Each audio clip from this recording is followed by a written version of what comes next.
Y llegaron a la conclusión ya de la época de Aristóteles y Platón de que el mayor bien, el bien que cubre todos los bienes, es la felicidad. Y ese concepto no ha variado hasta ahora. Nos ha quedado en el vocabulario, en la intención, en nuestras expresiones, etcétera, etcétera. Ahora, lo que sí creo que nos podemos poner de acuerdo es que esa felicidad de la que hablamos, ese bien, no es el mismo para todos. No tenemos todos el mismo concepto de felicidad. O no buscamos la felicidad en el mismo lugar o de la misma manera, sino que en ese sentido no hay un patrón. Eso se ha intentado hacer patrones, pero no hay un patrón. Los seres humanos somos muy variados, las situaciones son muy variadas. Hay una cuestión que creo que es muy general, si no todo es muy general. Generalmente buscamos la felicidad hacia afuera de nosotros, algo que está más allá de nosotros, algo que está pues, en las circunstancias, algo que está en las personas, algo que está en las acciones que emprendemos, en los resultados de esas acciones. Esperamos reconocimientos, esperamos éxitos, esperamos afecto, esperamos salud, esperamos bienestar, esperamos muchas cosas. Y entonces, ¿qué pasa? ¿Cuál es el problema fundamental de esa actitud de buscar el amor? Pues que buscamos la felicidad en algo que no depende de nosotros. Depende de otro. Depende de circunstancias que a veces nadie controla ni domina. Es algo que se nos escapa. Por lo cual, estamos ya en una especie de lotería. Que toca o no toca, a quién le toca, a quién no le toca. Quien habla de gente afortunada, desafortunada, hay una pequeña confusión entre felicidad y placer. No voy a hacer muy extenso esto, simplemente yo me atrevo a decir que no es lo mismo. El siguiente factor que yo me he anotado de infelicidad, recuerda que ahora estamos hablando de la infelicidad, es el egoísmo. El egoísmo, podríamos también hablar de él hasta el infinito, pero mira, el egoísmo es lo que nos separa, lo que nos aísla, lo que nos marca, nos hace marcar las diferencias de quién es mejor, quién es peor, yo soy mejor, tú no, yo soy más, tú menos, variantes, como variante, a algunos puede parecer que hablo de lo mismo, pero no es lo mismo. El menoscabo de los demás. Ese factor que es o de comparación o bien de menoscabar, de rebajar a los demás. Esto se manifiesta normalmente en la costumbre tan extendida de criticar a todo el mundo. El siguiente elemento que he apuntado de infelicidad son elementos casi todos psicológicos, como daréis cuenta. ¿Por qué? Porque vivimos mucho en esa esfera de las emociones, de las pasiones, de los sentimientos. Y este que he apuntado es de lleno, susceptibilidad. Susceptibilidad, sentirse herido, en realidad por cualquier cosa. Por cómo me ha mirado, porque no me ha mirado. Me mira por cómo me ha mirado. Me mira muy serio. Oye, está muy serio. O no me mira. No digo no me ha visto que no me mira. A mí no me saluda. Saluda a todo el mundo menos a mí. He puesto limitación, por darle un nombre. Limitación por defecto o por exceso. ¿Limitación de qué? Limitación de nuestra vida. Esto tiene también un poco que ver con lo que he dicho antes de más vale lo malo conocido. O sea, autolimitarnos. Hay muchos seres humanos que automáticamente y con automatismo reducen su vida a lo mínimo. O sea, es estos que no se quieren complicar la vida, quieren vivir tranquilos. Y está lo contrario, el exceso de esto, la ambición desmedida, o sea, en meterse en proyectos, en tener deseos casi inalcanzables, el meterse en riesgos infumables, es decir, desmedidos. Y entonces es esa gente que vive todo lo contrario, siempre está liada, tiene problemas, tiene follones, monta empresas, se arruina, vuelve a montar, crece, pide créditos, no sé, por decir un tipo de cosas. Ahora otros tipos de líos, poner los líos que conozcáis. Gente que siempre anda liándola y pasa la vida liado. Pasa la vida liado que hablan los romanos, algunos, y es mal uso del tiempo escogido. O sea, yo estoy pensando en cómo somos nosotros, los seres humanos, de nuestro siglo, de nuestra época, de nuestro occidentales, de Europa y tal, cómo vivimos el mal uso del tiempo, aunque esto también es muy antiguo. Séneca, por ejemplo, tiene unos textos, un tratado de él sobre la brevedad de la vida, que lo que viene a decir es que la vida es breve porque la desperdiciamos. O sea, la tesis que él la desarrolla muy bien, si lo queréis leer, es maravilloso. Sin embargo, cuando yo pensé en el mal uso del tiempo, estaba pensando en cómo oscilamos, cómo el tiempo que se nos escapa es siempre el presente. Es lógico, ¿verdad? El pasado ya pasó. El pasado no se puede escapar. Si se escapó, ya se escapó. No se puede escapar de nuevo. No podemos perder el tiempo dos veces. El mismo tiempo. Y el futuro no lo tenemos. Luego el tiempo que se escapa o el tiempo que perdemos es el presente. Entonces vamos a dejar ya la infelicidad de lado porque habéis venido a oír hablar de la felicidad. Que nos está amargando la vida. Para hablar de la felicidad, pues tenemos que tener en cuenta que es la naturaleza humana. No puedo hacer aquí una tesis de la naturaleza humana. Los chinos son los más sintéticos. Somos hijos del cielo y de la tierra. Así, ellos lo resumen todo así. Y podríamos decir espiritual y material. Podemos empezar con el alma y cuerpo. Hay vocabularios hasta cansarse. Pero es esa dualidad. Esa dualidad genera en el ser humano una oposición. O sea, esa dualidad no es armónica. Por ejemplo, una doctrina que trata sobradamente de esto es el budismo. Si os interesa, pues mira, trata de esta cuestión. Cógela el toro por los cuernos.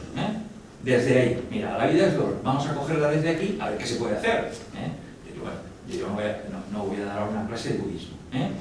Eso está en los cursos de filosofía que antes os he dicho. O sea, muchas de estas cosas que os estoy diciendo las tratamos tema por tema, a maestro por maestro, doctrina por doctrina, de una manera sintética, evidentemente, no queriendo hacer tesis doctorales, sino queriendo comprender las ideas, la esencia de eso para poderlo manejar.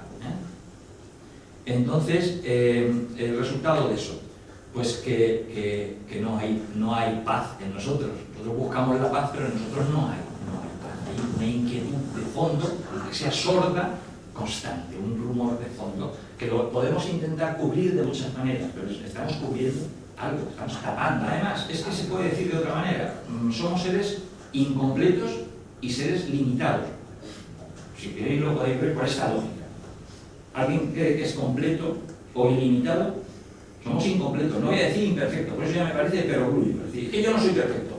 Hombre, qué descubrimiento, La verdad, me tenías engañado. Y entonces, unos seres limitados e incompletos como nosotros, ¿cómo pueden tener una felicidad completa? Es un imposible categórico, diría Kant. Es el camino de la felicidad. O sea, no la felicidad como un todo, o la felicidad como una realidad inmediata, sino la felicidad como un camino. Y se puede decir que es el camino de la vida visto de una manera luminosa. Lo que los seres humanos buscamos es ser felices. Pero eso, si lo decimos de una manera muy simple, está unido a la perfección. Es decir, no podemos pensar en la felicidad completa o en la felicidad absoluta, sino en seres perfectos. Esto está en toda la literatura antigua universal, porque tratan de felices y de perfectos a los dioses, pero nunca a los hombres. La felicidad, hay una felicidad posible.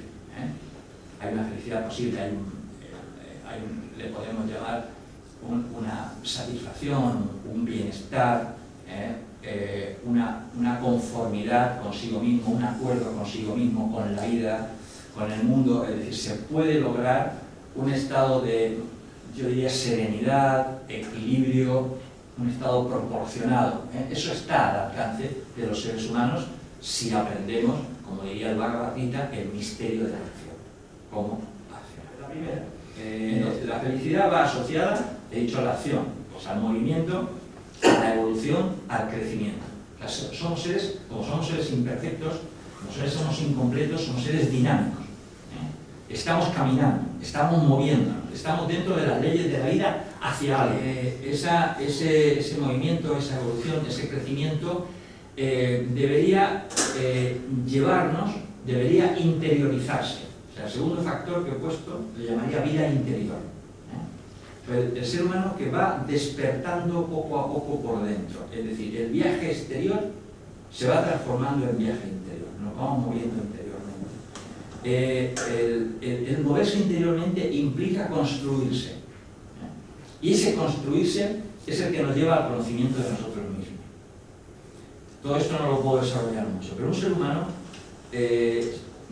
si no se conoce a sí mismo, es imposible que sea feliz, un inconsciente. Y ya sé que hay una serie de tabúes que asocian la felicidad a la inconsciencia, a la ignorancia, a ser idiota, por ejemplo. Mira, si es idiota, mira que es más feliz que un tonto. Bueno, esto ya es el colmo. Ya si me pongo a discutir esto, no acabo de aquí a mañana. Esa vida interior que os estoy diciendo, la conciencia, se vincula, el tercer factor que he puesto, como una especie de trinidad, es una especie de trinidad primera, que se vincula a la sabiduría. Es decir, la sabiduría es aquello que enseñó a los seres humanos quiénes somos, de qué naturaleza somos, qué es un alma humana, qué tipo de seres somos, cuáles son nuestras potencias, cuáles son nuestras posibilidades, y de la sabiduría, de esa sabiduría temporal y primordial, pues tenemos una herencia tremenda. La sabiduría es para amarla, es para amarla. Amarla significa hacerla tuya. Se ha traducido esto como muchas veces como los amores humanos, querer poseerla, querer hacerla tuya, interiorizarla, que sea parte de ti. Y eso es lo que se llamó en Occidente, desde hace 2500 o 2600 años, filosofía. Filo, amor, a Sofía, que no es una reina, es la reina de la sabiduría, la reina de toda la... Esta es la idea. La felicidad, si me lo permitís, amigos, está en dar. Puede ser que necesitemos, no necesidades, que necesitemos cubrir ciertas deficiencias o carencias, pero eso no es lo que nos va a hacer felices. Lo que nos va a hacer felices es lo que queremos. Aunque sea a veces aunque sea las gracias, ¿no? o una sonrisa. Y ya acabando, he puesto el buen humor. El buen humor es vamos a decir, es un paliativo. Es un paliativo en la vida.